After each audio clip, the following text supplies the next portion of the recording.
Un Boeing 737-800, apparemment dans une approche tout à fait normale, fait soudainement demi-tour et puis, quelques minutes plus tard, finit par atterrir sur le ventre sur la piste opposée avec des résultats terrifiants. Internet est en effervescence avec des rumeurs et des spéculations, mais ce n'est pas ce que je vais vous donner dans cette vidéo. Au lieu de cela, regardons les choses que nous savons et ce que nous pouvons en apprendre. Restez à l'écoute. Pendant le mois de Noël 2024, j'ai reçu des centaines de demandes pour commenter les accidents d'avion qui se sont produits entre le 25 décembre et le 1er février de cette année. Maintenant, je comprends parfaitement le besoin d'explication lorsque de telles choses se produisent, mais j'espère que vous comprenez que mon équipe et moi sommes fiers de vous présenter les faits. Pas de spéculation. C'est pourquoi je n'ai encore rien créé sur ces accidents, sauf pour couvrir les travaux de sauvetage et toute nouvelle importante pertinente via mon application Mentor Aviation et sur mon site web mentorpilot.com. Mais évidemment, je suis ici en train de parler de ça quand même. Alors pourquoi est-ce que c'est le cas? Eh bien, tout comme après l'horrible accident du vol Warepass 2283 en août 2024, il y a des choses dans cet accident du vol GU 2216 qui sont clairement visibles sur les vidéos et discutées dans le rapport intermédiaire maintenant publié. Et ces choses, je peux en parler et les expliquer sans spéculer sur la cause ultime de la catastrophe. Cela inclut des choses comme le fait que cet avion a heurté des oiseaux, apparemment dans les deux moteurs, qu'ils ont fait le tour et qu'ils ont clairement atterri avec le train d'atterrissage rentré loin sur la piste opposée. Mais avant d'en arriver là, je ne veux expliquer pourquoi je ne vais pas spéculer sur la séquence complète des événements avant que nous n'ayons le rapport final. Vous voyez, aussi étrange que cela puisse paraître dans ce contexte, l'aviation est devenue extrêmement sûre au cours des dernières décennies. Cela ne signifie pas qu'elle ne peut pas s'améliorer, comme le prouve cet accident, mais l'une des raisons pour lesquelles nous en sommes arrivés à ce point où des centaines de milliers de vols durant des millions d'heures sans un seul accident est en partie parce que nous avons tiré les leçons d'autres accidents et incidents. Nous faisons cela en employant une approche entièrement basée sur les faits pour les enquêtes sur les accidents où des enquêteurs d'accidents chevronnés, expérimentés dans tout, du pilotage à l'ingénierie et aux facteurs humains, examinent l'accident et commencent par rassembler minutieusement les preuves pièce par pièce. Ils ne commencent pas par une théorie possible, puis essaient de la prouver avec l'aide de preuves. Au lieu de cela, ils laisseront les preuves raconter leur propre histoire. Et tout comme un tableau révèle finalement sa vraie forme au fur et à mesure que le processus avance, les preuves révéleront alors finalement l'histoire complète autour d'un accident. Dans quelques années, j'utiliserai le rapport final pour raconter l'histoire complète de ce jour-là. D'ici là, les rumeurs et spéculations peuvent causer de réels dommages. J'ai déjà vu des collègues spéculer sur LinkedIn et dans la presse, et le problème avec ça, c'est qu'une fois qu'une rumeur est acceptée comme la vérité la plus probable, surtout après avoir été amplifiée dans les médias, elle peut réellement finir par éclipser la véritable explication. C'est en partie ce qui s'est passé dans le cas du vol 610 de Lion Air, qui s'est écrasé dans la mer de Java peu après le décollage en octobre 2018. Dans ce cas, des rumeurs d'erreurs grossières de pilotage ont commencé à circuler seulement quelques jours après l'accident et cela a été ensuite minimisé lorsque Boeing a publié un bulletin de pilote soulignant que l'utilisation de procédures déjà existantes était la façon de gérer ce problème. Il n'y avait rien de factuellement faux à cela, mais cela a sérieusement minimisé le véritable problème qui était la façon dont le système d'augmentation des caractéristiques de manœuvre, le Maneuvering Characteristics, Augmentation System, avait été construit et mis en œuvre sur le Boeing 737 MAX. Ainsi, cette focalisation sur une simple erreur de pilotage a fini par instaurer un sentiment de confiance dans la communauté des pilotes à l'époque, ce dont je me souviens clairement avoir ressenti moi-même. Mais bien sûr, seulement quelques mois plus tard, un autre Boeing 737 MAX s'est écrasé dans des circonstances très similaires. Il était bien sûr possible que cela se serait produit de toute façon, mais je ne peux pas me débarrasser du sentiment que si le problème du Maneuvering Characteristics Augmentation System avait été pris plus au sérieux dès le début et que l'accent sur l'erreur du pilote n'avait pas été si largement répandu, eh bien peut-être que ce second accident aurait pu être évité. C'est pourquoi je refuse de spéculer avant que les faits ne soient connus. Si je faisais cela, je pourrais inconsciemment nourrir une fausse rumeur qui, dans le meilleur des cas, vieillirait comme du lait et dans le pire des cas, serait carrément dangereuse.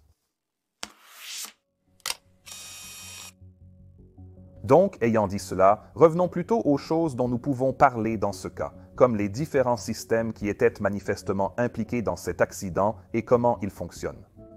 Commençons par quelques faits concernant le vol Jeju 712-206, où la plupart des choses que je vais présenter ici proviennent du rapport intermédiaire officiel qui vient d'être publié par les autorités coréennes.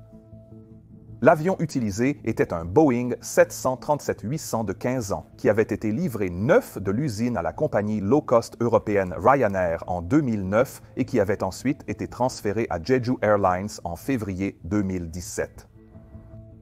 Au moment de ce vol, il avait l'immatriculation HL 8088 et était, autant que nous le sachions, en bon état technique. Jeju Airlines est également une compagnie aérienne low-cost basée dans la ville de Jeju en Corée du Sud et elle existe depuis 2005.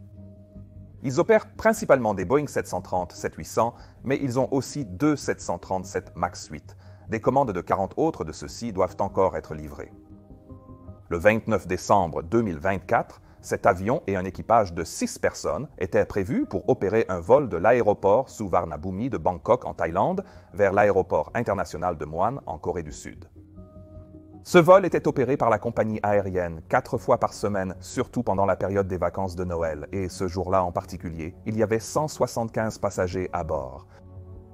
Le commandant de bord était un capitaine de 45 ans qui avait précédemment servi dans l'armée de l'air et il avait un total de plus de 6800 heures de vol, dont 2500 en tant que commandant de bord.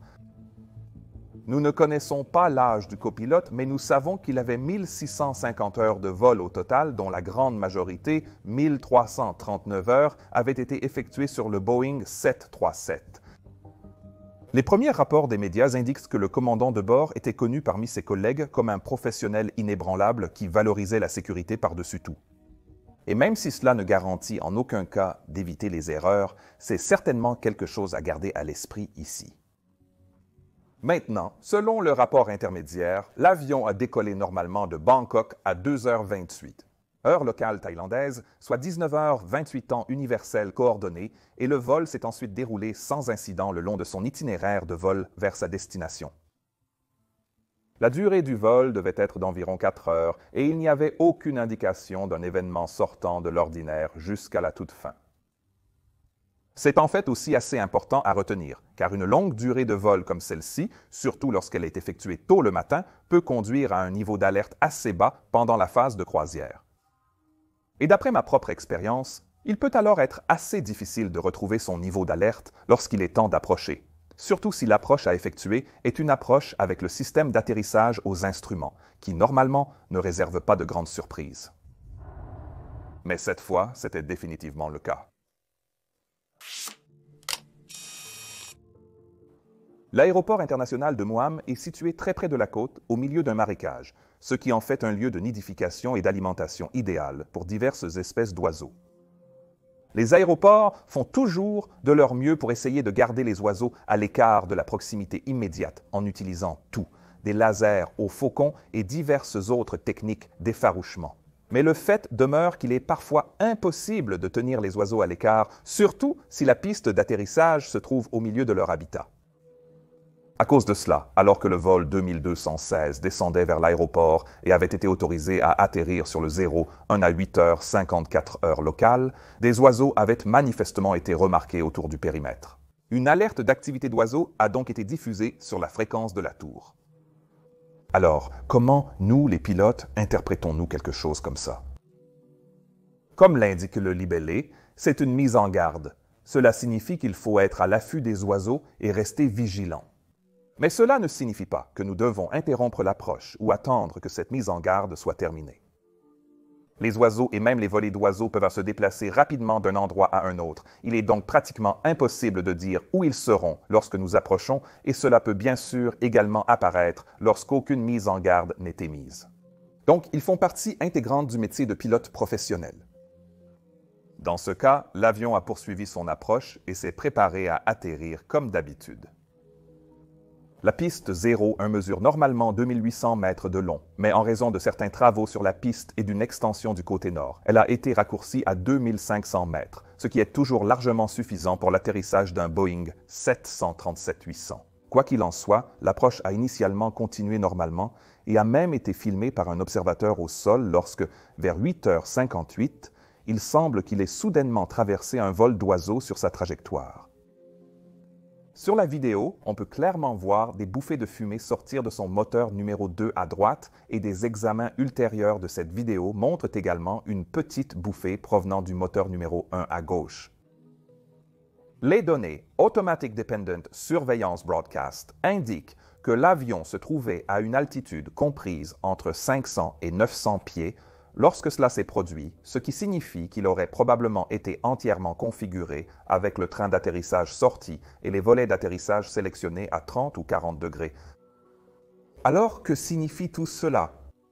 Eh bien, comme je l'ai dit, les collisions avec les oiseaux se produisent tout le temps et elles ont très rarement un impact sur la sécurité.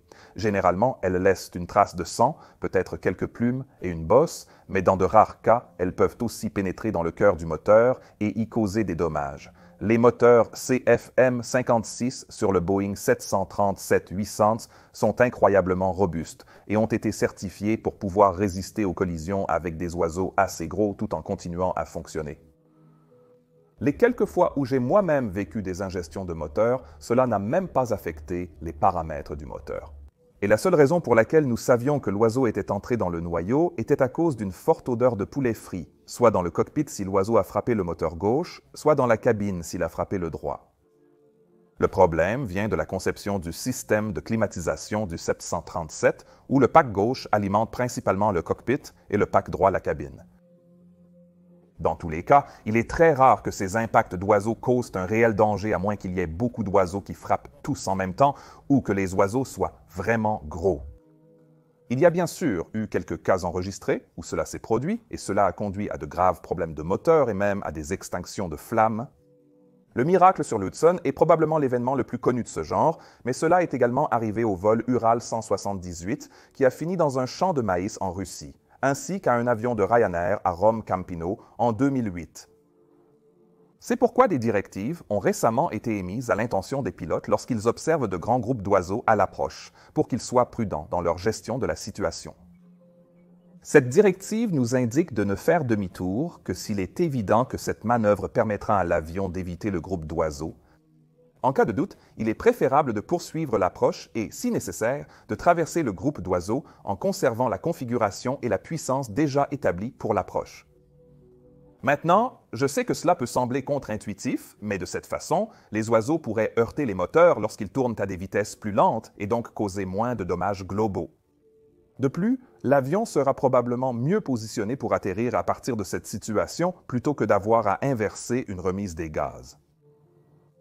Mais c'est bien sûr dans un scénario où les pilotes voient clairement le vol d'oiseaux.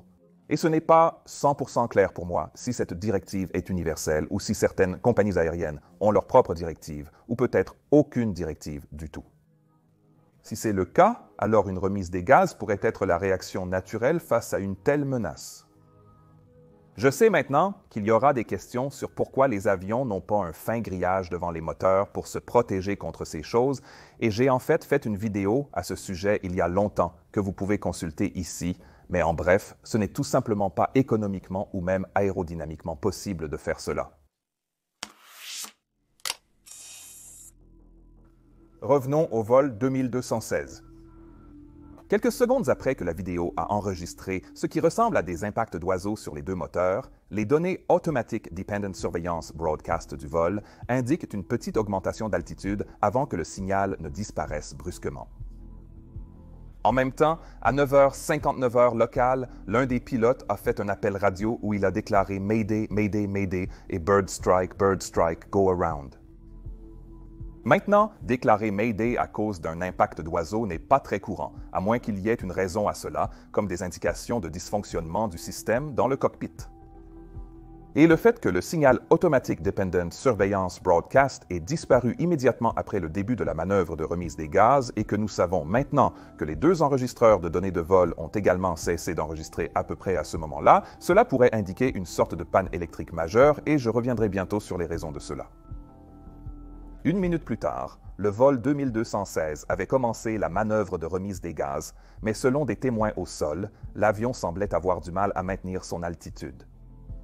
Le pilote a également demandé et obtenu rapidement l'autorisation du contrôleur de la tour d'atterrir sur la piste opposée, la piste 19. Il y a donc beaucoup à déballer ici. Commençons donc par ce que nous pouvons affirmer avec certitude, à savoir que l'avion a fait un tour et qu'il a bien percuté des oiseaux. Nous le savons parce que les pilotes l'ont signalé et parce que les autorités coréennes ont rapporté que des morceaux d'oiseaux ont maintenant été trouvés à l'intérieur des deux moteurs. Des morceaux de sarcelles de Baïkal pour être précis. Lorsque nous faisons le tour dans le Boeing 737, nous suivons généralement cette procédure. Le pilote en vol décide de faire le tour, puis appuie sur les boutons TOGA tout en annonçant « Faire le tour, volet 15 », suivi de « Régler la poussée pour le tour ». Le pilote qui surveille vérifiera ensuite que la vitesse est sûre pour la rétraction des volets, déplacera le levier des volets à la position de 15 degrés, puis s'assurera que les leviers de poussée ont été déplacés dans le bon réglage pour le tour. Si la manette des gaz extérieurs est engagée, elle déplacera normalement automatiquement les niveaux de poussée à la poussée réduite pour le tour qui est d'environ 90% N1 et cela devrait donner à l'avion un taux de montée agréable et régulier d'environ 1500 à 2000 pieds par minute. Ensuite, le pilote en vol vérifiera que l'avion monte et demandera la rentrée du train d'atterrissage, ce qui se fait normalement quelques secondes après le début du virage. Alors, que se passerait-il en cas de problème de moteur? Eh bien, si une panne de moteur se produisait lors de l'approche finale avant que la décision de faire un tour ne soit prise, alors le pilote en vol s'assurerait d'abord qu'il garde le contrôle de l'avion et si c'est possible et qu'il peut maintenir l'approche stabilisée, alors il peut en fait continuer à utiliser la configuration existante qu'il a.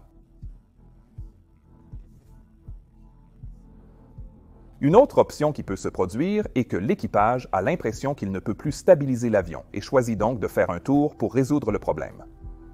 Dans la plupart des circonstances, il serait alors en mesure de revenir simplement d'une approche monomoteur normale, briefée et préparée, ce pourquoi tous les pilotes sont bien formés. Maintenant, en cas de remise des gaz suite à une panne de moteur avec les volets à 30 ou 40, la vitesse est trop basse pour réduire directement les volets au réglage des volets 1, qui est le réglage normal de remise des gaz à un seul moteur. Donc les volets standard 15 peuvent alors être utilisés à la place. Maintenant, vous pourriez vous demander pourquoi cela serait important, mais souvenez-vous, je ne vous donne que des informations sur ce que les pilotes en général sont formés à faire lorsqu'ils sont confrontés à ce genre de scénario. Je ne dis pas que c'est ce que les pilotes de ce vol ont réellement fait. Jusqu'ici, je n'ai expliqué que les conséquences d'une perte moteur en approche. Je n'ai pas mentionné ce que nous ferions dans le cas où nous perdons les deux moteurs, et c'est pour une très bonne raison. Il n'y a pas de procédure spécifique pour gérer une panne des deux moteurs lors de l'approche, si ce n'est de maintenir une vitesse suffisante pour éviter le décrochage de l'avion. De toute évidence, sans moteur, l'avion perdra rapidement de l'énergie et il vaut mieux atterrir avant la piste, mais avec les ailes toujours en vol, plutôt que d'essayer de prolonger le plané en perdant de la vitesse et finir par le faire décrocher. Maintenant, le pilote qui surveille va évidemment faire les éléments de mémoire pour essayer de restaurer la puissance d'au moins un moteur, mais s'il n'y a pas de temps pour cela, eh bien, alors il n'y a pas grand-chose à faire d'autre que d'essayer de tirer le meilleur parti de la situation. Heureusement, il y a eu très peu d'exemples de panne de deux moteurs lors de l'approche. Le seul qui me vient à l'esprit est le vol 38 de British Airways que j'ai couvert dans cette vidéo. La leçon à retenir de cet accident est que, bien que les pilotes aient rétracté les volets pour prolonger le plané, cela n'est pas recommandé par Boeing car cela pourrait entraîner un décrochage de l'avion. La vérité ici est que cela dépendra du commandant de bord de la manière dont cela va être géré, car une panne des deux moteurs sur un jet à deux moteurs est évidemment une urgence catastrophique. Je reviendrai bientôt sur ce sujet car, en tant qu'instructeur et examinateur, j'ai pratiqué ces scénarios avec des pilotes dans le simulateur. Et les observations que j'ai faites là-bas pourraient être très intéressantes pour vous en relation avec cet accident. Mais avant d'en arriver là, Discutons d'abord de certains des systèmes sur le 737 qui ont presque certainement été impliqués ici. Commençons par le transpondeur Automatic Dependent Surveillance Broadcast et les boîtes noires, l'enregistreur de voix du cockpit et l'enregistreur de données de vol. Le transpondeur est une boîte radio qui communique avec le contrôle du trafic aérien et les avions environnants. Chaque vol reçoit un code d'identification à 4 chiffres du contrôle aérien que les pilotes composent ensuite sur cette boîte. Et ce code aide ensuite le contrôle de la circulation aérienne à nous distinguer des autres avions. Mais ce transpondeur envoie également des informations sous la forme de diffusion de surveillance dépendante automatique, Automatic Dependent Surveillance Broadcast. Et c'est grâce à cela que nous pouvons suivre les avions sur des services comme Flight Radar 24 par exemple. Maintenant, le Boeing 737-800 a 2 transpondeurs distincts qui sont généralement orientés vers le pilote en vol. Si le commandant de bord pilote, le transpondeur numéro 1 sera utilisé, et si le copilote pilote, le transpondeur numéro 2. En cas de perte totale des générateurs, certains systèmes continueront à fonctionner grâce aux 2 batteries embarquées, ce qui est intéressant ici. Et l'un de ces systèmes est le transpondeur numéro 1. D'autres systèmes qui continueront également à fonctionner jusqu'à 1 heure après une perte totale des générateurs sont les affichages des instruments du commandant de bord, la radio numéro 1, ainsi que plusieurs systèmes d'alerte différents, mais pas nécessairement l'éclairage externe. Souvenez-vous de ça. Maintenant, comme je l'ai mentionné précédemment, la transmission Automatic Dependent Surveillance Broadcast de l'avion a cessé de fonctionner vers 23h58 et 42 secondes, puis le magnétophone de cockpit et l'enregistreur de données de vol ont également cessé de fonctionner environ 10 secondes après cela. Maintenant, c'est très étrange car au moins, le transpondeur numéro 1 devrait continuer à fonctionner indépendamment du fonctionnement des moteurs tant que les batteries fonctionnaient correctement. Mais il y a bien sûr une possibilité que ce soit le copilote qui était le pilote en vol, auquel cas le transpondeur numéro 2 s'arrêterait simplement. Maintenant, nous savons que les pilotes ont fait cet appel radio, déclarant une urgence puis demandant plus tard un atterrissage sur la piste opposée, ce qui signifie que certains systèmes fonctionnaient clairement ici. Mais le rapport intermédiaire ne précise pas si ces appels ont été faits avant ou après l'arrêt du fonctionnement de l'enregistreur.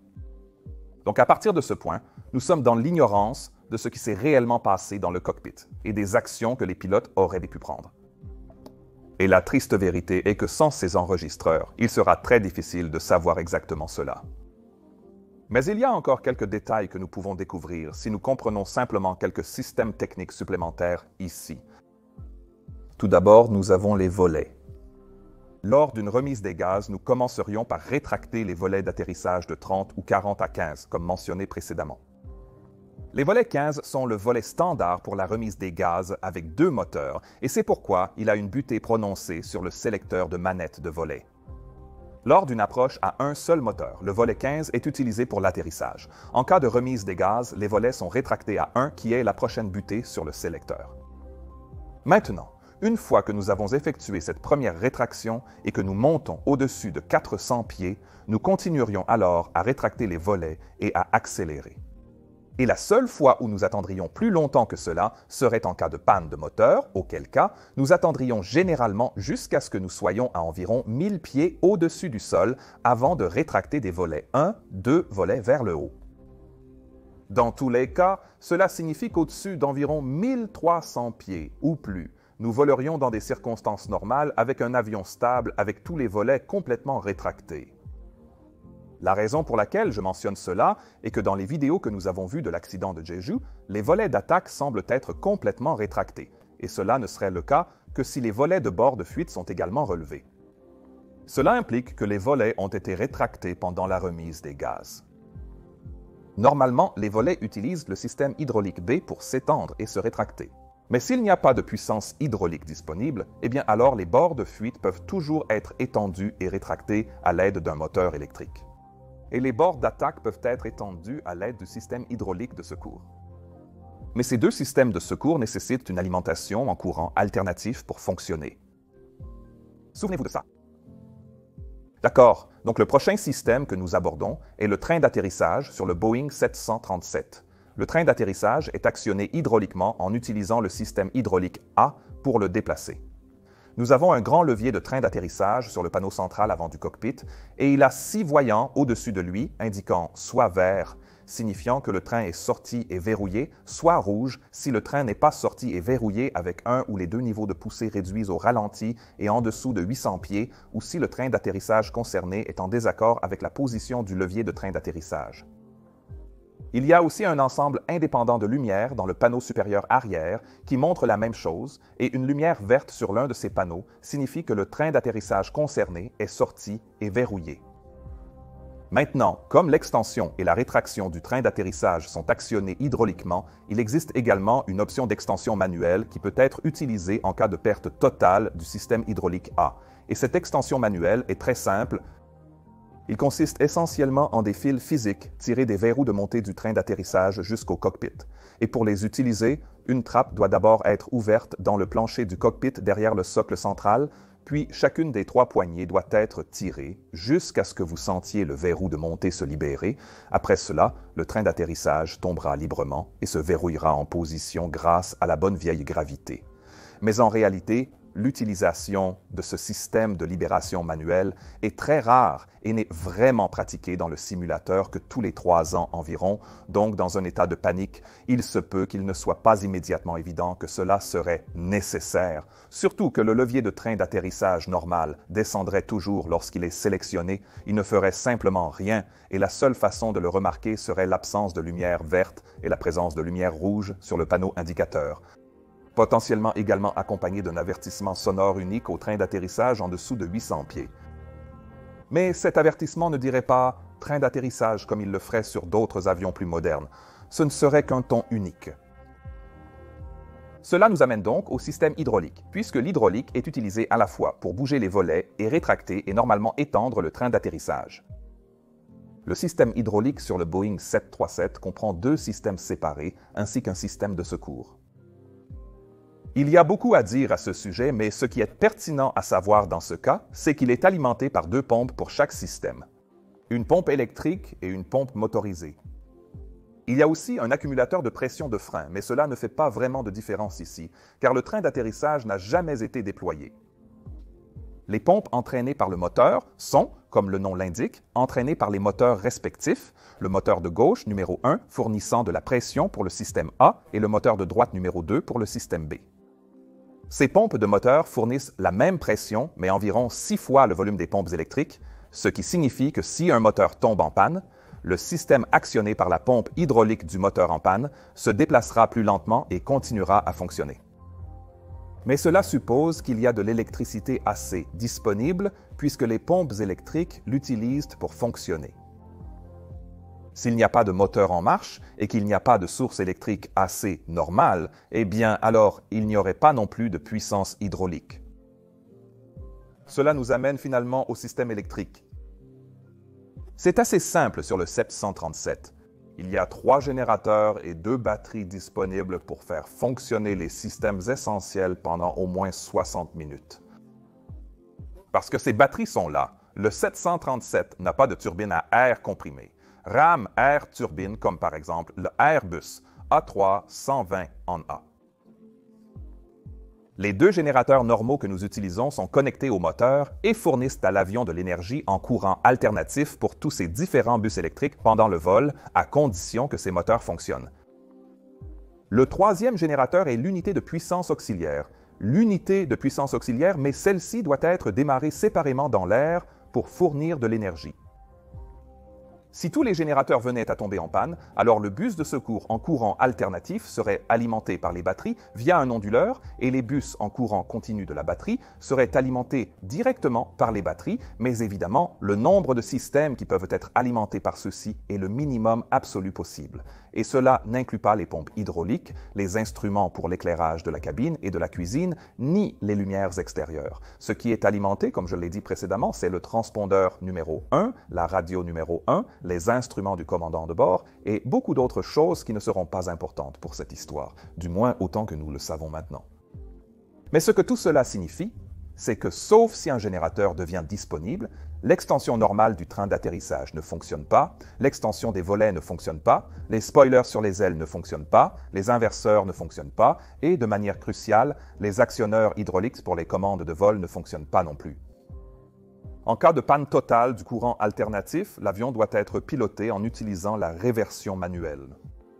C'est là que les commandes de vol sont manipulées uniquement par la force musculaire du pilote à travers des fils et des poulies reliant le manche et la colonne de commande directement aux surfaces de contrôle. Faire cela est un travail très difficile et il est souvent lent pour amener l'avion à réagir aux informations, ce qui signifie qu'il commence souvent à entrer dans ses virages en forme de S car les paramètres sont constamment surcorrigés. Et sur l'une de ces vidéos qui ont été prises de cet incident lorsque l'avion était en approche finale, il volait effectivement ces petits virages en S. Mais encore une fois, cela pourrait être causé par d'autres raisons également. Maintenant. Et qu'en est-il des boîtes noires, l'enregistreur de données de vol et l'enregistreur de voix du cockpit? Ils doivent sûrement être alimentés par les batteries d'une manière ou d'une autre, et la réponse à cela est oui. Maintenant, ils le sont. Depuis environ 2010, les nouveaux Boeing 737 ont été améliorés, l'enregistreur de données de vol étant connecté au bus de la batterie et l'enregistreur de voix du cockpit ayant un système connu sous le nom d'alimentation indépendante de l'enregistreur. Ce système comprend sa propre batterie qui peut alimenter l'enregistreur avec de l'énergie pendant jusqu'à 10 minutes en cas de panne de courant totale. Mais cet avion a été fabriqué en 2009, ce qui signifie qu'il n'a peut-être pas été équipé de RIP et de cette mise à niveau. Donc, en sachant tout cela, examinons maintenant de plus près ce que nous savons du rapport intermédiaire ainsi que ce que nous pouvons voir à partir des vidéos. L'avion a heurté des oiseaux, ce qui est confirmé par le rapport intermédiaire et l'appel de détresse initial du pilote. Il a ensuite commencé à monter, tandis qu'au moins un autre appel radio était fait, et à ce moment-là, le transpondeur, l'enregistreur vocal et l'enregistreur de données de vol ont cessé de fonctionner.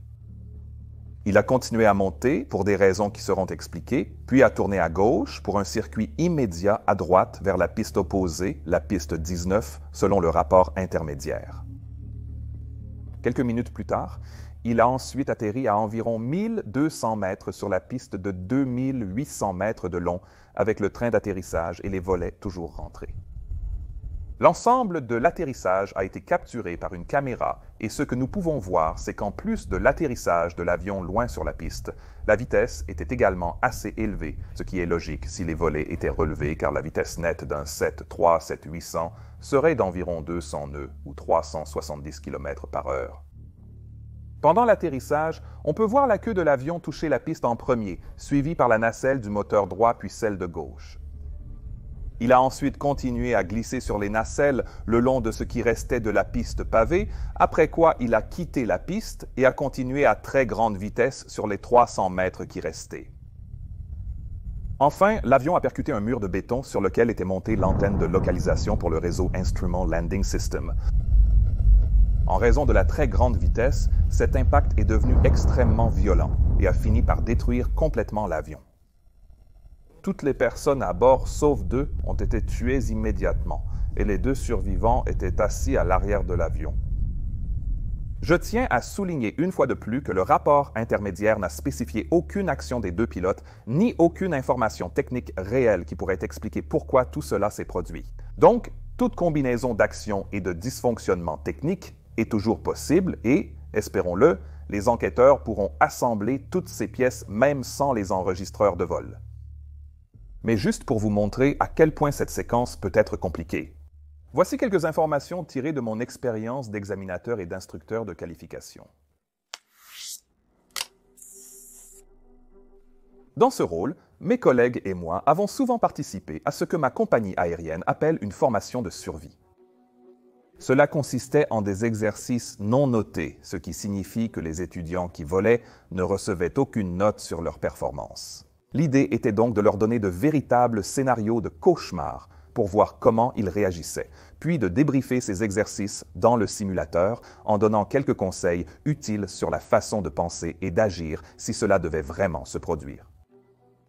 La raison pour laquelle ces exercices n'étaient pas notés était qu'ils combinaient plusieurs défauts à la fois. allant au-delà de ce que l'on pourrait attendre des pilotes à maîtriser.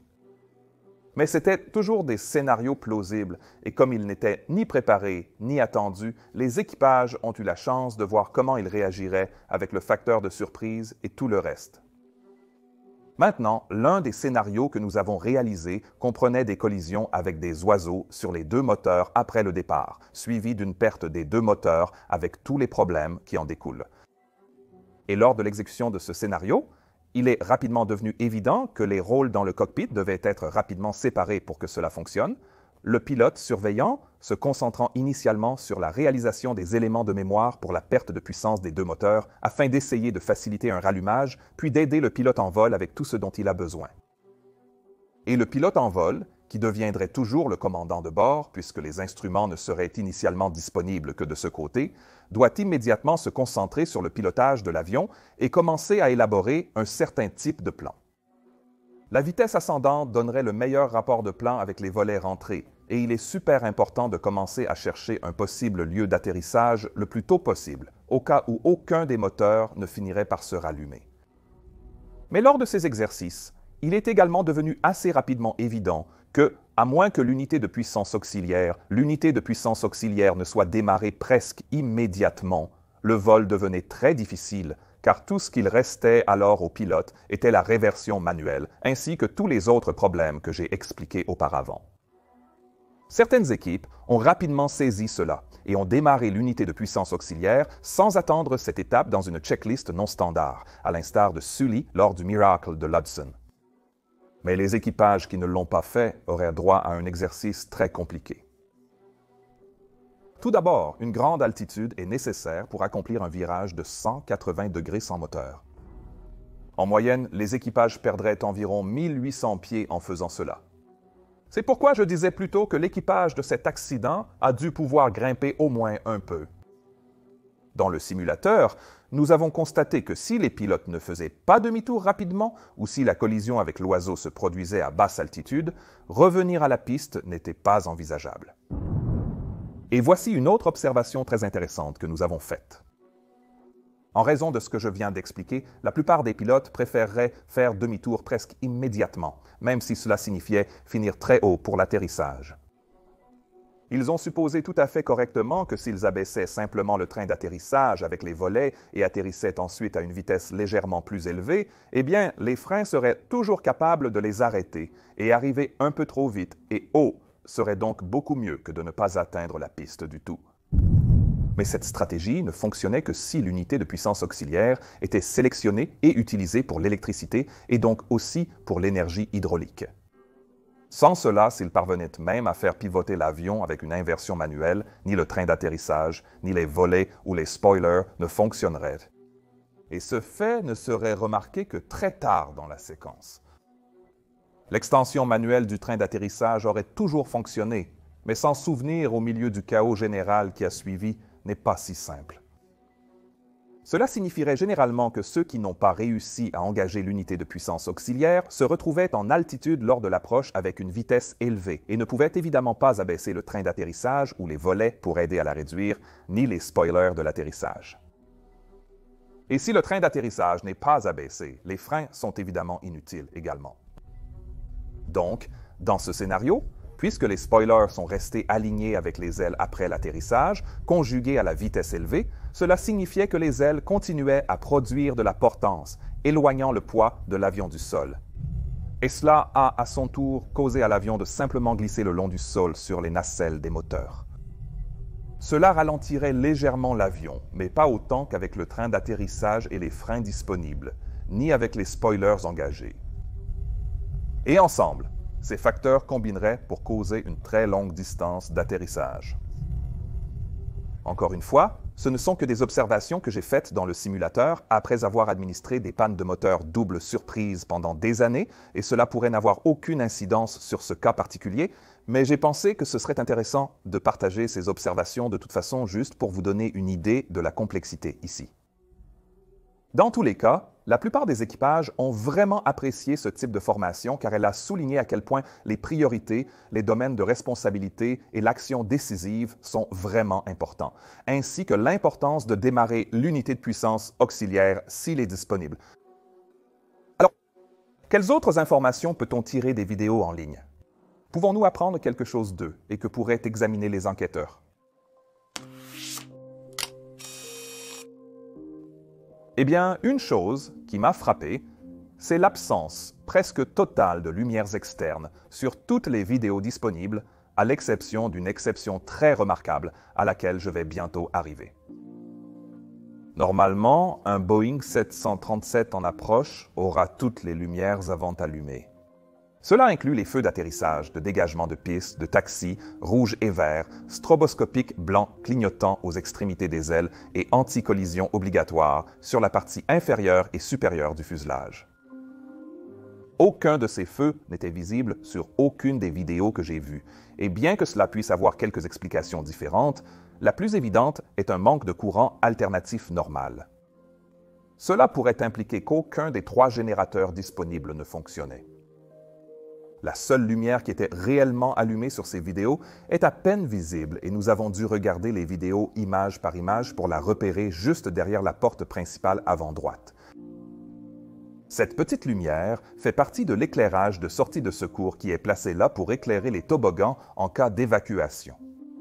Normalement, ces lumières sont éteintes et peuvent être allumées manuellement par un interrupteur dans le cockpit, mais elles s'allument également automatiquement en cas de perte de courant alternatif. Ainsi, la combinaison de l'absence de lumière normale et de l'allumage des lumières de sortie de secours pourrait potentiellement indiquer une absence de courant alternatif dont la cause reste à déterminer. Mais le fait qu'il n'y avait pas de volet, pas d'aérofrein et que le train d'atterrissage ne s'est jamais abaissé pointe également dans la même direction. Tous ces systèmes sont connectés d'une manière ou d'une autre, comme je viens de l'expliquer.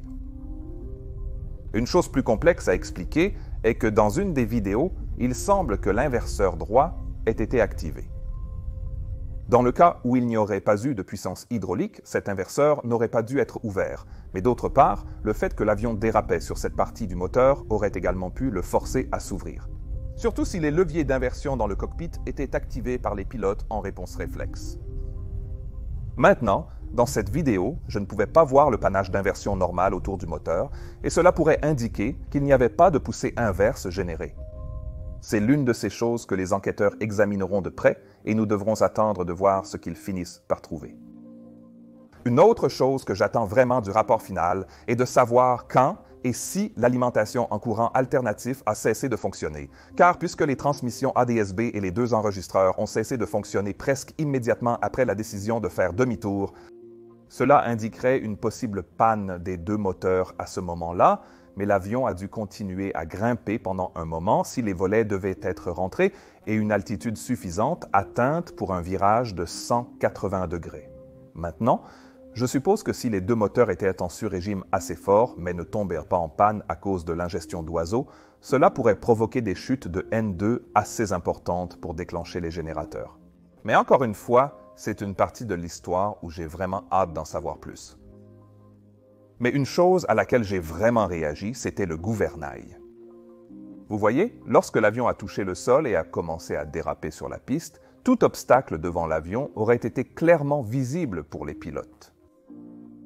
Et si une barrière de béton vient vers vous, les pilotes essaieraient instinctivement de s'en détourner. Sans direction de roue de nez disponible puisque le train d'atterrissage n'était pas descendu, le seul moyen de contrôler la trajectoire de l'avion aurait été de dévier le gouvernail à l'arrière. Mais d'après ce que j'ai pu voir sur les vidéos que nous avons à disposition, ce gouvernail est resté complètement aligné avec la dérive jusqu'à la toute fin. Malgré une inversion manuelle entraînant la perte des 2 systèmes hydrauliques primaires, le gouvernail aurait conservé une redondance grâce au système hydraulique de secours. Mais il n'y a pas de fil reliant directement les pédales de direction au gouvernail, comme c'est le cas avec les ailerons. Donc cela suppose qu'il y a toujours une sorte de source électrique en courant alternatif disponible. Si ce n'est pas le cas, alors le système hydraulique de secours n'est pas non plus alimenté, ce qui signifie que le gouvernail ne bougera pas, et si c'était le cas, les pilotes n'auraient eu aucun contrôle de la trajectoire de l'avion après l'atterrissage. Encore une fois, ce ne sont que des observations tirées des vidéos et des explications des systèmes en arrière-plan. Il existe de multiples combinaisons d'actions et d'inaction qui peuvent conduire au même résultat, donc j'attends vraiment avec impatience de savoir ce que l'enquête montrera finalement. Et enfin, nous arrivons au problème de la barrière de béton contre laquelle l'avion a finalement percuté. Maintenant, bien qu'il ne soit évidemment pas idéal d'avoir un quelconque obstacle dans l'axe prolongé d'une piste, l'importance de cette barrière a, à mon avis, été extrêmement exagérée. La piste sur laquelle l'avion a atterri était à l'origine de 2800 mètres de long et disposait de 300 mètres de dégagement. Ce jour-là, elle ne mesurait que 2500 mètres en raison de travaux sur la piste, mais c'est encore beaucoup de pistes avec une distance suffisante pour qu'un avion puisse s'arrêter en toute sécurité. Les aéroports sont certifiés selon des critères très stricts en ce qui concerne la hauteur des obstacles autorisés et je serais très surpris si cette barrière ne remplissait pas facilement ces exigences. Il faut comprendre qu'un aéroport ne peut pas être construit pour faciliter tous les scénarios envisageables.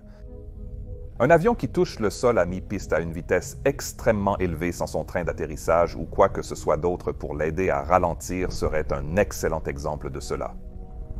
Et si vous y pensez, que se passerait-il si ce scénario exact se produisait dans un aéroport comme Chicago Midway à la place? Eh bien, il n'y aurait pas eu de barrière de béton. L'avion aurait continué tout droit dans une zone urbaine animée, ce qui aurait potentiellement conduit à une catastrophe encore plus grande. Je n'ai aucune idée de la vitesse à laquelle l'avion a heurté le mur de béton ici, mais si ce mur n'avait pas été là, il aurait certainement continué sur une longue distance et aurait probablement heurté autre chose à la place. Donc oui, la chose évidente pour les médias et les gens à blâmer était ce mur. Mais en réalité, comme toujours, les choses sont bien plus compliquées que cela. Il y a littéralement tant de questions qui restent autour de cet accident. Pourquoi l'équipage a-t-il décidé de faire le tour initialement? Que s'est-il passé dans le cockpit durant le circuit suivant? Pourquoi les enregistreurs de vol se sont-ils arrêtés au moment où ils l'ont fait? Maintenant, c'est à l'équipe d'enquête de tenter de comprendre, mais ce sera une bataille difficile pour eux sans les boîtes noires. La raison pour laquelle j'ai fait cette vidéo est due à la quantité écrasante de questions que vous m'avez envoyées et parce que le rapport intérimaire a maintenant été publié. Donc, je pensais que je pouvais partager certaines des choses que j'ai remarquées ainsi que ma propre expérience de cet avion. Je ne spéculerai jamais sur la cause absolue d'un accident avant que l'équipe d'enquête ait rendu son verdict final. Mais une chose que je pense pouvoir dire sans l'ombre d'un doute, c'est que ces pilotes ont fait face à quelque chose d'à peu près inimaginable. Des erreurs ont-elles été commises? Probablement. Il y en a presque toujours. Mais ce que nous devons maintenant faire, c'est attendre le rapport final et ensuite commencer à travailler sur des moyens d'éviter que d'autres pilotes se retrouvent dans une situation similaire. Je ferai bien sûr une suite à cette vidéo le moment venu. Passez une excellente journée où que vous soyez. À la prochaine, au revoir.